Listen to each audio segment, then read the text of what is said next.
And welcome to today's webinar. I am Matt Snodgrass with MarketingProfs, and I want to say thank you for being here. Before we get started, just a few quick housekeeping items to go over.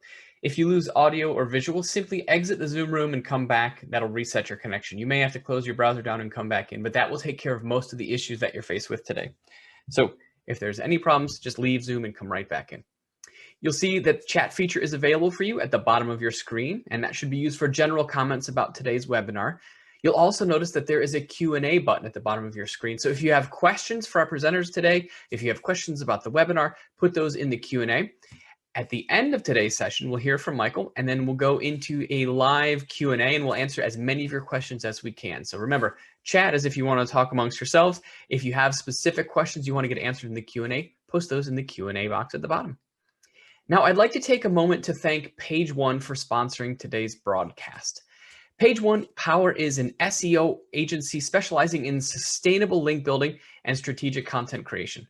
They create custom campaigns for brands committed to winning in search that are designed to capture authority, improve rankings, and grow traffic. Better links, better content, better service. So thank you to Page One Power for sponsoring today. And now I would like to introduce Michael Johnson. Michael has been in the SEO industry for over 8 years, and he's developed hundreds of successful SEO campaigns and strategies for a variety of companies, ranging from small businesses to Fortune 500 brands and everything in between. As the Partnership Development Manager at Page One Power, Michael provides actionable link building and content creation advice for people in the SEO industry, as well as outside of it. And he helps brands find solutions for the problems they face in their SEO efforts. Let's be honest, we are all facing problems in the SEO world, so we could certainly all use this help. All right, my friends, you are here for Be Feared and Loved, ranking content the Michael Scott way. Michael, take it away, my friend.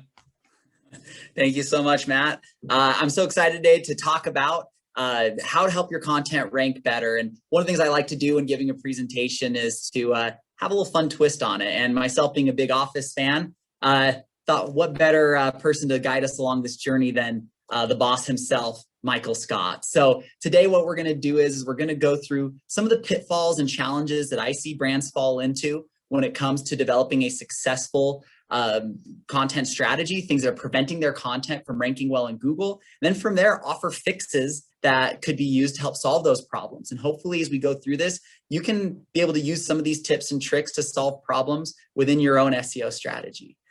So while I, Michael Johnson, will be talking to you today, I do hope another Michael has his presence felt, and that Michael being Michael Scott as well. So really the focus and the idea behind this presentation is to help prevent you from creating what I refer to as Toby Flenderson content. Now, what Toby Flenderson content is, and for those of you who don't remember, Toby Flenderson's the HR manager at the office, and he just ruins all the fun that Michael's trying to have. And what Toby Flenderson content is, it's that content that you look at it, you just say, why are you the way that you are? Every time I try to get you to rank, you are not that way. So we want to help you avoid this issue. And we're going to go over and talk about some of the things that cause brands to create Toby Flenderson content and how to overcome that. So the main 3 items that I see that causes brands to create underperforming content when it comes to organic search is a failure in these 3 areas. First is keyword research.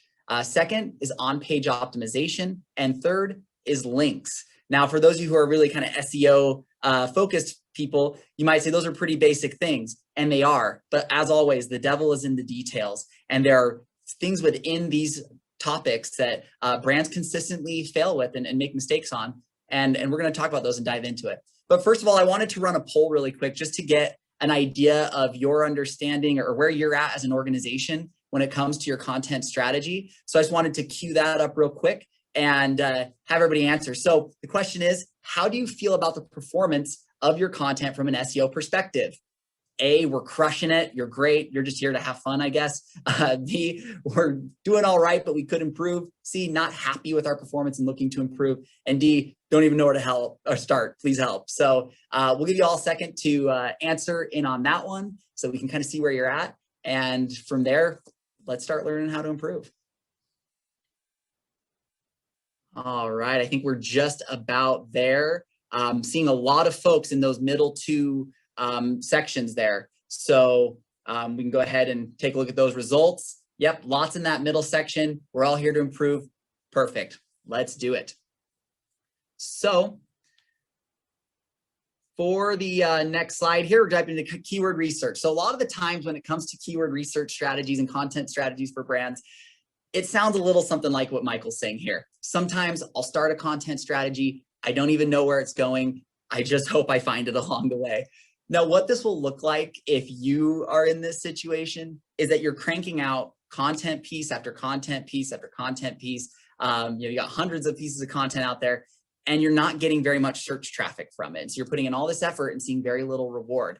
And just kind of in that rut of just continue to crank things out, hoping things will change. If that sounds like you, then it's a good time to stop, take a step back, start doing some research and looking at the beginning stages of your content strategy so that you can get off on the right foot and go from there. So the first thing that I recommend doing when it comes to doing keyword research to set up your content strategy to be successful is to first make sure that you understand search intent. Search intent is not just the what of what people are searching on Google, but it's the why behind their searching for it. And we'll talk about this a little bit later. I've got some slides dedicated to it, but it's really important to make sure that you are trying to create the right pages for the phrases that you're targeting. Next, address the entire buyer's journey. One thing that I see happen, especially in B2B, is that people get so focused on their product specifically or their service that they're trying to sell, and they want people to buy it. And I know what it's like being a digital marketer, and you've got your higher ups, the C-suite people saying, why aren't, we should only be trying to sell stuff on our site. And they kind of forget about everything that leads up to that point. Really, the buying part of your buyer's journey is just the end of it. Most searches in Google happen way higher up the funnel in the informational gathering stages of a content strategy. So you need to be really thinking about each stage of that buyer's journey. Think about providing as much information as possible to educate your buyers, not just on your product or service, but on your industry, on the problems that you solve, on their jobs, on their roles in their organizations. Think about your audience and the challenges that they face day to day in their jobs, so that you can begin to build a relationship with them as early as possible in the buyer's journey. Next, Google is much more like a library than a strip mall. It's kind of what I was saying there.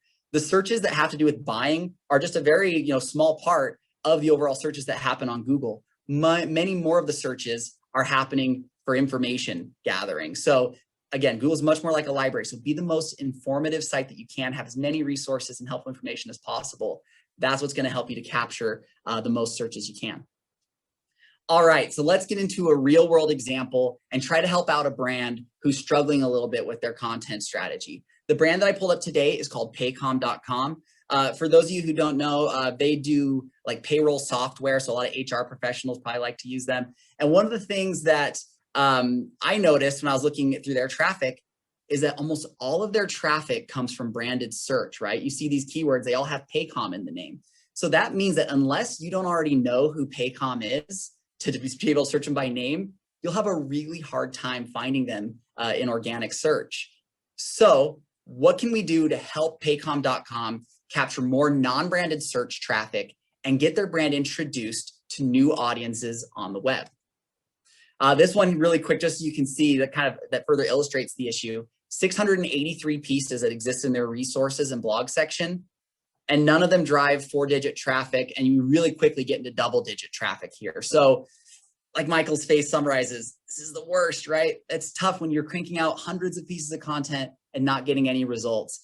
This is a really good representation of the issue. We can kind of see how the content strategy is playing a role in their inability to drive non-branded search traffic.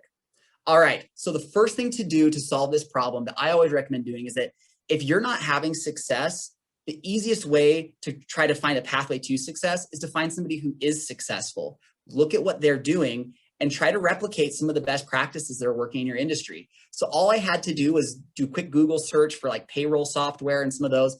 And I found this competitor called Patriot Software. Now, what I did was I used SEMrush or SEMrush to filter out all non-branded search traffic. And what you'll find here is Patriot Software drives over 100 times the amount of non-branded search traffic that Paycom does. So the problem is not getting enough non-branded search traffic. We found somebody who does it really well, driving non-branded search traffic. Let's see what we can learn from them.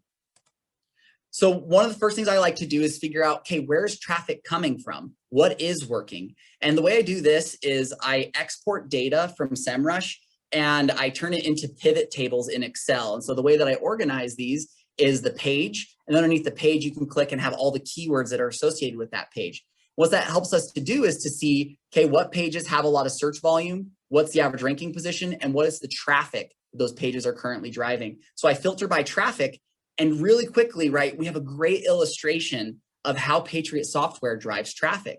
They drive traffic through their blog content strategy. And what kind of content are they creating? It's informational, definitional content that people who handle payroll for their companies might search any day of the week as they're trying to work on things, right? Trying to have questions about compensation, about pay stubs, questions about net income or wage deferrals, all those kinds of things. They have answers to all these questions. So as these payroll professionals are going through their day-to-day, they're getting introduced to Patriot Software. When it comes time to evaluate what software they're working and maybe are using and trying to pick a new vendor, Patriot Software has been educating them every step of the way. So this is a great way to visualize and see what's going on in the industry, where traffic is coming from for your competitors. And if you look at Paycom, right, what's missing? Their blog content and resources are not driving much of their traffic. That's the win right there. We need to start creating more content. And what kind of content? That informational, definitional content. All right, so the question here, who's the bigger brand, right? You'd probably say it's Paycom. I don't know if you watch Hulu, but I see Paycom's ads on Hulu. Barbara Corcoran from Shark Tank is on them. They're spending a lot of money on advertising. A lot of people are searching for them and it's driving traffic to their homepage. But who's actually winning in search? Who's getting introduced to new audiences every day? It's Patriot Software. And that's a great example of how a smaller brand can compete with bigger brands with bigger budgets by really building out a quality content strategy and backing that up with good keyword research, just like Patriot Software has done. All right, so what does Paycom need to do? How can they fix this situation? First and foremost, doing what I just showed you, good competitor and industry research to figure out what's working in their industry and take cues from those who are succeeding. Next, they need to integrate their content and SEO efforts. I am certain that they've got a great SEO professional. I'm sure they've got a great content team, but there's probably a lack of communication happening between those two departments right now that's causing that break. So they need to sync up their efforts, do some research together, and let the SEO team teach the content team on how to better optimize their articles and include keywords and make sure they know what they're doing together. And then last, invest in the right content. So now that they've got good information, good research, they're syncing up their efforts, now you push forward and start creating this content that is informed by that research that you've done. All right, now the question is it worth it to your organization to invest in an organic strategy for your content to try to drive traffic through organic search on Google? I know it's really hard to sell this internally sometimes because C-suite folks, they want to know what the ROI is right away. And that's why a lot of brands love just pumping tons of money into PPC and leave organic on the back burner. But this is a good way to break it down for folks to help them understand the value of the traffic that you're driving through organic search. So is it worth it for Paycom to invest in this organic search? Absolutely, yes. Patriot Software, their competitor, drives 110 times the amount of non-branded search traffic. They rank for 38 times more keywords. And here's where it really hurts. This is what really get people's attention. Paycom would have to pay almost $1 million per month in paid search traffic to grab the same amount of traffic that Patriot Software is getting organically from non-branded search. That's over $10 million a year. And Michael's face summarizes it perfectly. It's a big ouch. So 100% in this situation, Paycom has a lot to gain by sorting out organic search strategy, basing it around the informational, definitional content that they're seeing that's working in their industry. All right. So for the next section, we're going to talk about search intent. And if you don't get it right, Michael summarized it here. It'll ruin your life. It'll ruin your search strategy if you don't understand why people are searching for pages, not just what they are searching for. And let's look at an example of this. So this is Monday.com. They're a project management software company. And what I was thinking of was it'd probably be great for them to rank for the keyword project management, since that's a big part of what their software helps people do.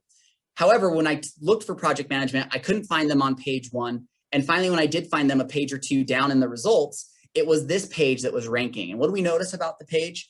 It's a software page that, it's kind of more like a product page. It's, get started, call to actions, those kinds of things. It's describing a product, not necessarily an informational piece.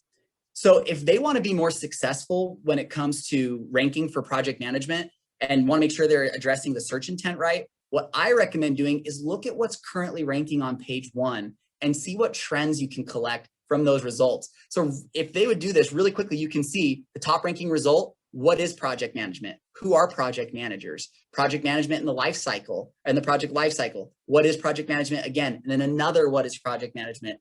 Really quickly, you can learn what Google thinks people are searching for when they type in project management. And what Google thinks people are searching for is not a software. They think people are searching for information about what is project management. How does it work? How can I become a project manager? So if Monday.com wants to rank for the keyword project management, what they should do is take a look at what's currently ranking, and right away, they know they need to create a long form informational guide about project management that answers the question, what is project management? Maybe talks about how to become a project manager, improve your skills in that, create a great resource, and you would really set yourselves up to be able to rank for that keyword. That would be an important keyword considering what your software does in your industry. So really important to get search intent right, because if you're not getting a page that aligns with what Google, the reason why behind people are searching for things, what Google's assuming, then they're not going to want to return your result, even if your page is more authoritative or if you've got a great page. So make sure that search intent aligns well. All right, so for the next section, we're going to talk about on-page optimization. And what I like to do here, I'm a big fan of the underdog, in case you haven't noticed with that first example, but I like to show how a less authoritative brand can outrank larger brands by using superior on-page optimization that's been informed by the keyword research that they did early on in their process. So the brand I found was liveplan.com, and LivePlan has been able to crack the top 3 results for the keyword SWOT analysis.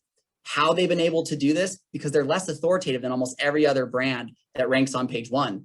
They've been able to do it through their superior on-page optimization by using the way they've optimized their page to show Google that they are the best answer possible for that query.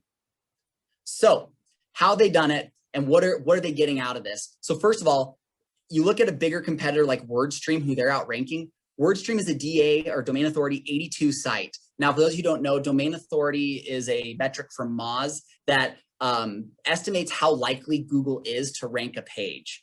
So according to their estimate, WordStream should be able to rank much better than what LivePlan does. Yet LivePlan does rank better. They drive over twice the amount of traffic to their page about SWOT analysis. And again, if you want to go back to the monetary value of that traffic, it's $46,000 a month that WordStream would have to pay in paid search traffic to be able to close the gap with what LivePlan is currently getting with their piece.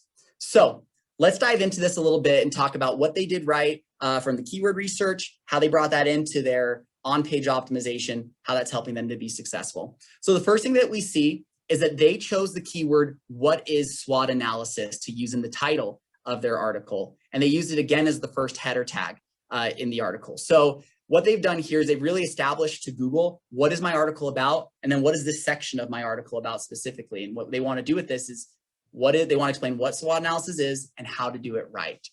Now, this is important that they chose this, because if you look at WordStream's article, they picked how to do a SWOT analysis for your small business rather than what is a SWOT analysis. And when we look at the opportunity that exists between those two keywords, what is SWOT analysis has 3 times the search volume every month when compared to how to do SWOT analysis. So already they've set themselves up, LivePlan set themselves up for more success by targeting a more voluminous keyword.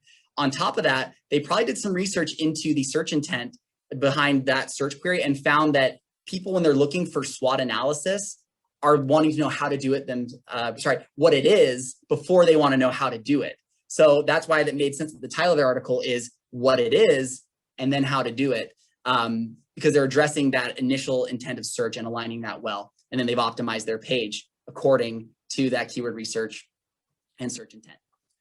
All right. The thing I love that they do with their on-page optimization, once we start getting into header tags, is they do a really good job of showing Google that they're directly answering the questions that people are searching for in Google. So not only does their article title show they're answering a question, but within that now, they've probably found what are all the different questions that people ask about SWOT analysis and how can we answer those so that we can capture those searches as well. And what I love they've done this kind of Q&A format. So you'll see here, they've got why do a SWOT analysis? Who should do a SWOT analysis? And then right underneath that, they're answering it. So use your header tag to ask a question. Use the body of your text to answer that question. It's a great way of showing Google that we are directly answering the questions that people are searching for in Google. And it provides a really good user experience. So it doesn't work in every situation, so don't try to force it. But if it does make sense within the article that you're writing to do that kind of a format, I love it. I think it's really good for user experience. Also really good to show Google that you're directly answering the questions that people are searching for. All right, so the last thing I wanted to talk about was kind of the length of articles. You hear some SEO experts tell people like, oh, your article needs to be at least 3,000 words long if it's going to rank, or needs to be 2,000 words long. And the longer the article, the better.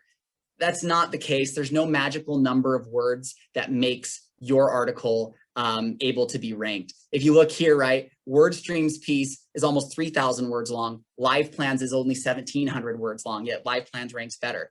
So more isn't always better. What's better is being the best answer possible to the audiences on Google. Give them the best information possible, answer it concisely, yet thoroughly. And if you do that, that's what's gonna make your page best to be ranked. Don't fill your articles with fluff that's not necessary just to try to hit a certain word count.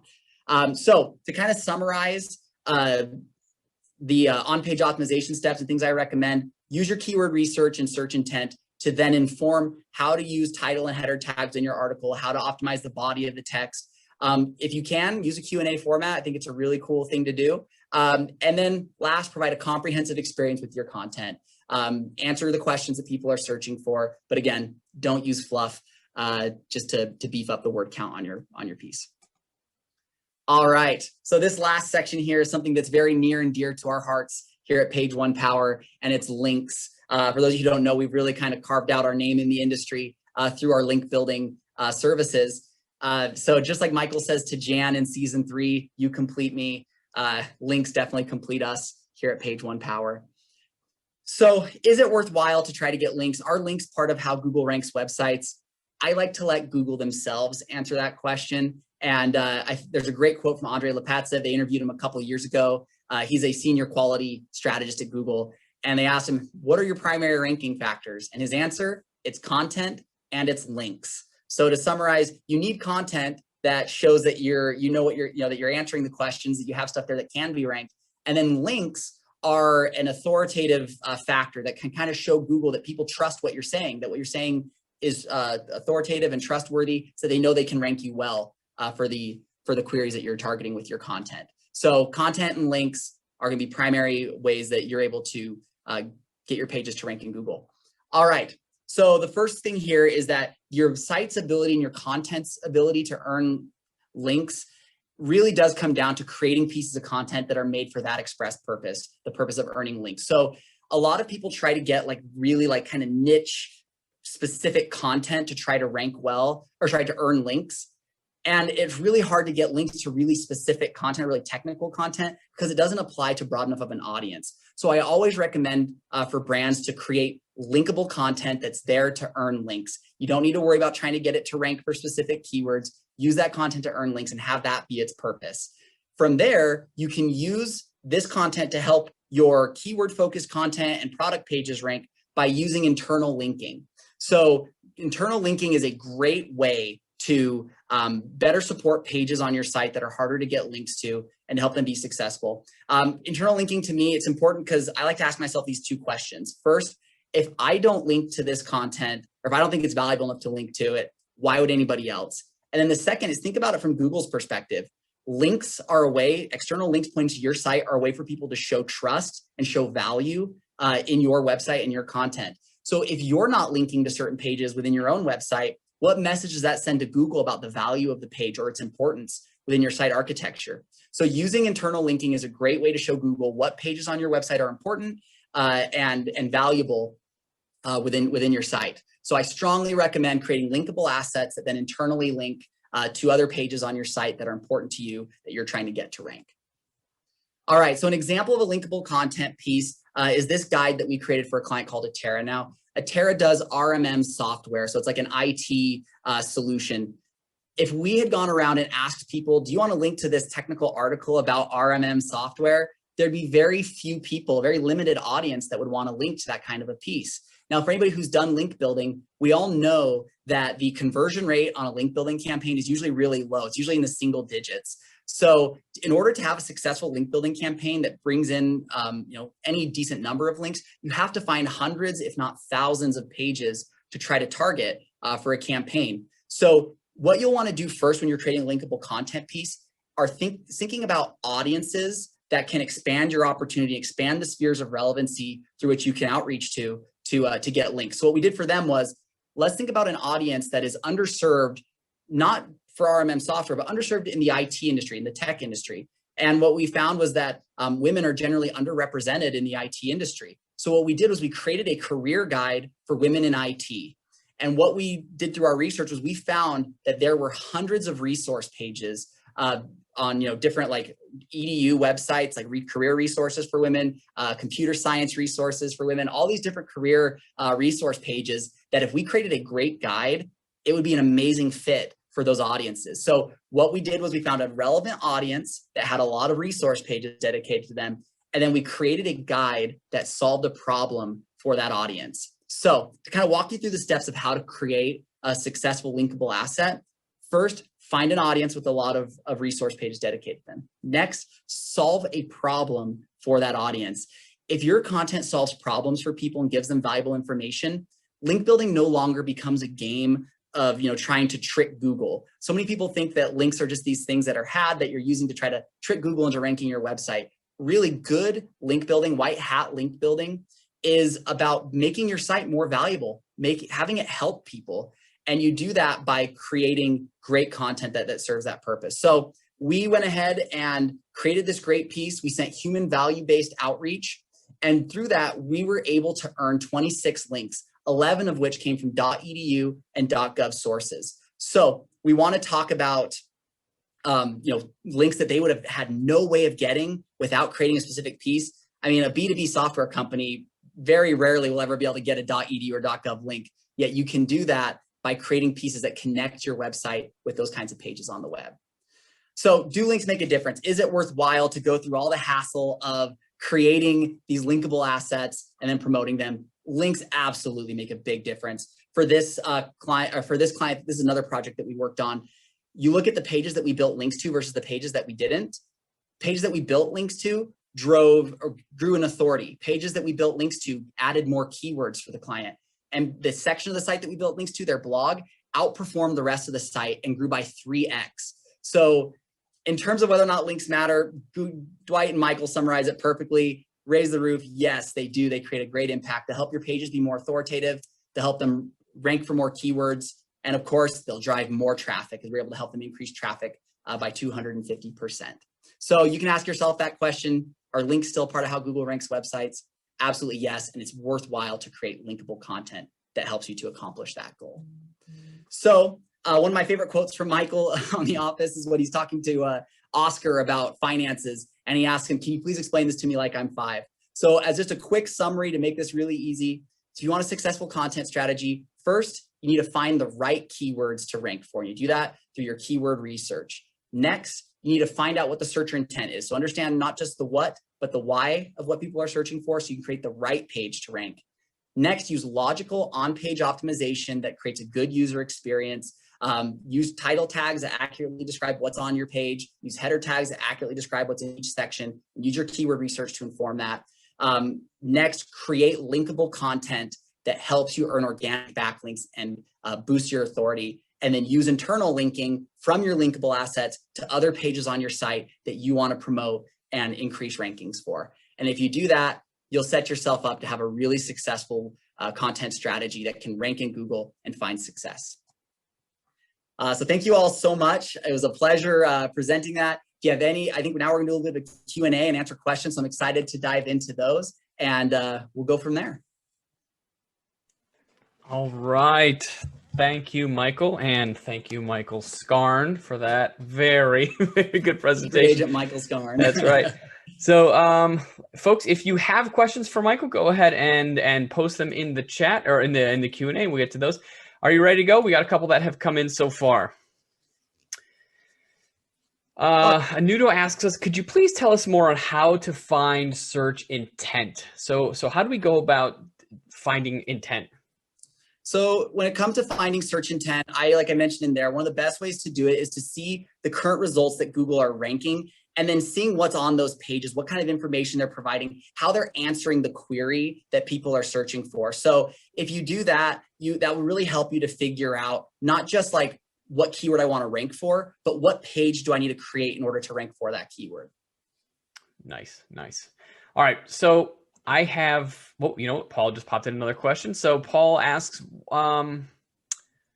what difficulty of keyword can a site with a domain authority of about 20 expect to rank for? I mean, there's really no magic number that makes your site being able to rank, and keyword difficulty can be a variety of scales depending on what tool you're using. But what you'll want to do is look at what kinds of sites are ranking for the keyword that you're targeting, and then use like domain authority and some of those metrics to help you get an idea what kind of ballpark you would need to be in to rank for that keyword. So, I mean, depending on the keyword, depending on what domain authority, it can really depend and shift query to query. But what you can do is just specifically looking at where are the brands at that are currently ranking for that keyword, and that can help you build a roadmap on what you need to do to get to their level, whether it's from a perspective or creating the right kind of content. Megan asks us, for content creation keywords, do you recommend we create for exact matches or broad matches, or where's sort of the breakdown? For keyword content, I would kind of say all of the above, and that's kind of the cool thing about content. The way you can optimize it is that you can tackle a broad subject matter with your article and then get very specific later on down the road and using your header tags to optimize for kind of more exact match queries. If you're a smaller brand, though, what I do find is that being more specific can help you to create more relevant content that can help you to show Google that you're answering the questions more directly and more authoritatively. So if you're a smaller brand and you're trying to compete, I would create pieces that are a little bit more specific, on the mid and long tail side of things. Okay. Wow, tons of questions coming in. So we've definitely got enough to keep us busy for the rest of the day. Okay. Nadia asks, as user keywords and intent change fairly frequently, how often do you suggest we should update content to reflect the trends in current keywords changing, what people are searching for, that sort of thing? So how often should you be updating your content? Yeah. Yep. I mean, fairly regularly. I think, you should do regular content audits, go through your current content strategy, look at what's currently ranking, see if there's new trends and maybe topics that you're not addressing that you need to be addressing. Also, doing competitor research can really help you to do that as well. So continually staying on top of your competitors. So, exactly how often to do that, I don't know if there's an exact answer. I would say, with regularity, I mean, don't leave it something that you're doing every couple of years. I would say, be doing it regularly as an organization and checking on the competition and seeing what's trending in your industry. Gotcha. Nikki asks, or states, I guess, organic traffic is amazing for being discovered and noticed and known. How do you balance between creating that informational content versus having real leads and income coming in, meaning that people actually are purchasing your product or service? How do you balance that?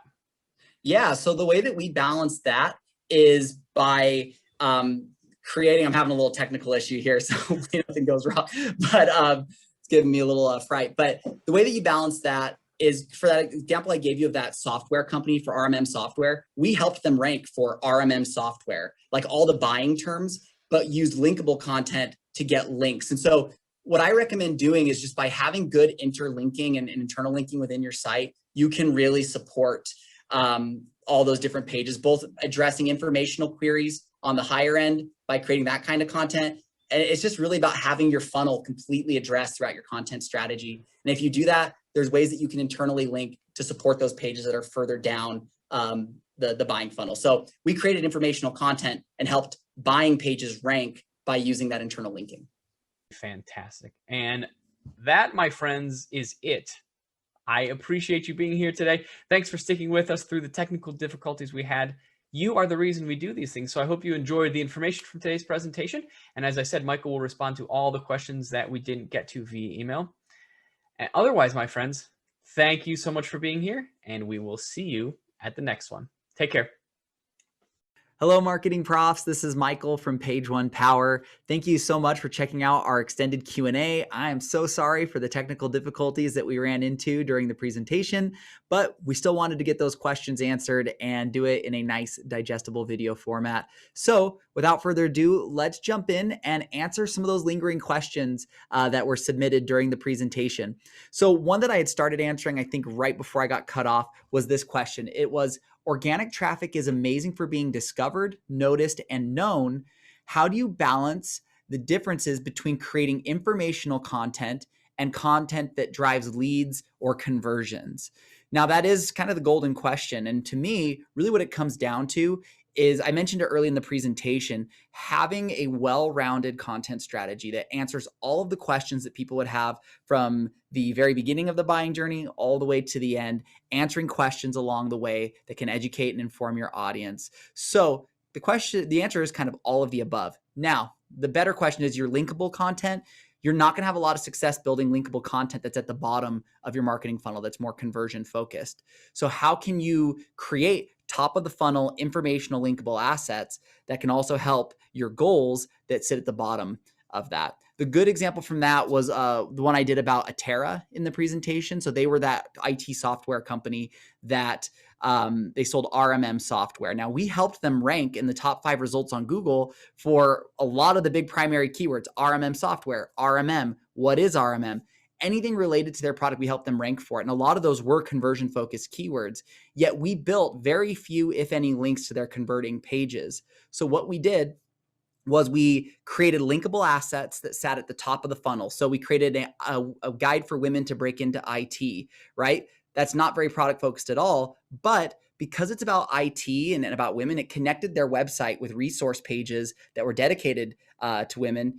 And then from there, because it had the IT angle, it then was relevant enough for us to internally link it to their RMM software page. So we were able to get authority from the resource pages on the web that came in to that resource guide that we created. And then through the internal link, we're then able to pass authority, pass link equity to those product pages that are harder to get links to. So I hope that answers your question. That was how we generally help to create content strategies that address each part of the funnel, but still drive authority to those lower down the funnel type of pages.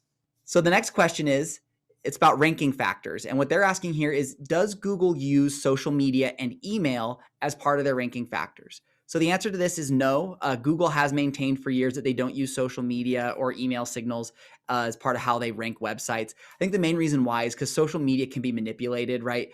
You could spam a bunch of likes on a post, or spam followers, or to get followers for your social media accounts. So they don't use those. I mentioned on the presentation, though, that the primary ranking factors that Google is going to use are content and links, as well as like technical SEO factors, right? Do your pages load quickly? Are you providing a good user experience? Can Google find your pages easily within your site navigation? And those are all things that we help our clients with, whether it's helping them create a content strategy that helps them rank for keywords that matter to them, helping them earn links to that content, and making sure the technical aspects of a page are set up properly. So the next question is about, how do links and authority work? And the question was about inbound links. Does the juice help the whole domain, or is it really only beneficial to the actual page that's being linked to? So there's actually kind of a yes and no to this question. Links directly to pages are going to primarily help the pages that are being linked to. However, if you're using good internal linking, as well as if the architecture of your site is set up well in terms of how you're categorizing pages and areas of the site, there is a kind of residual authority lift that can happen across different pages of your site. So one of the concepts I mentioned earlier was talking about using internal linking from your core pages that you're getting links to that influence those other pages. That's a great example of how you can strategically influence other pages on the site that aren't being directly linked to. So yes, if you want to really influence certain pages, find ways to more directly drive authority to those by either getting links directly back to those pages or getting links to pages that internally link to them. But there is a light, rising tide lifts all ships type of a thing that happens as you just grow the overall authority of your site. All right, and the last question that we had was specifically about e-commerce. So they wanted to know about how a link building strategy would look for an e-commerce brand. I used a lot of B2B examples in my presentation, but a lot of these concepts do apply to a variety of different industries and focuses. So really quick, let's just show an example of how this might look for an e-commerce brand. So I'm gonna go ahead and pop into a screen share here so that you can take a look and see.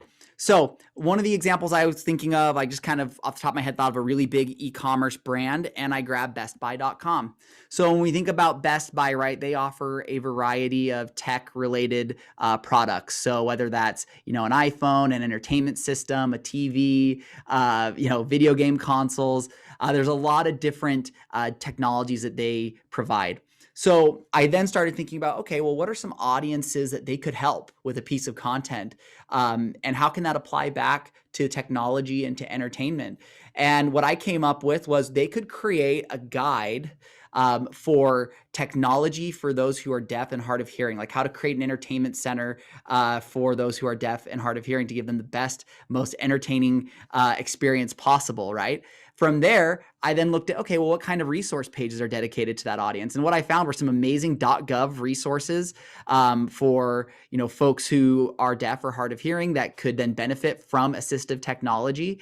Again, here's another one from North Dakota. So these are really authoritative, great resource pages to be part of that you could get a really good link from. And then also outside of like kind of the .gov.edu, there's also just the audience in general, that specific community. And there's great resource pages dedicated to them, like this one from Minnesota Hands and Voices. And they've got national organizations and resources that they link out to on a page here. So Best Buy could really help themselves earn some really unique links, some really quality backlinks by creating a guide like that. So by stepping away from your products and your services, and then instead thinking about the audiences that your products and services can help, and then within those audiences, finding those that have resource pages dedicated to them, that's how you can really open yourself up to earning some truly unique quality backlinks that will help your backlink profile. Thank you all so much for checking out this extended Q&A. I'd love to continue the conversation. Dylan from my team has reached out to you. If you want to schedule a one-on-one consultation with him, I would be happy to join that call as well and continue to share some insights with you and your team to help you develop effective content strategies, backlinking strategies, and even answer some technical SEO questions for you. Thank you so much, and we look forward to connecting soon.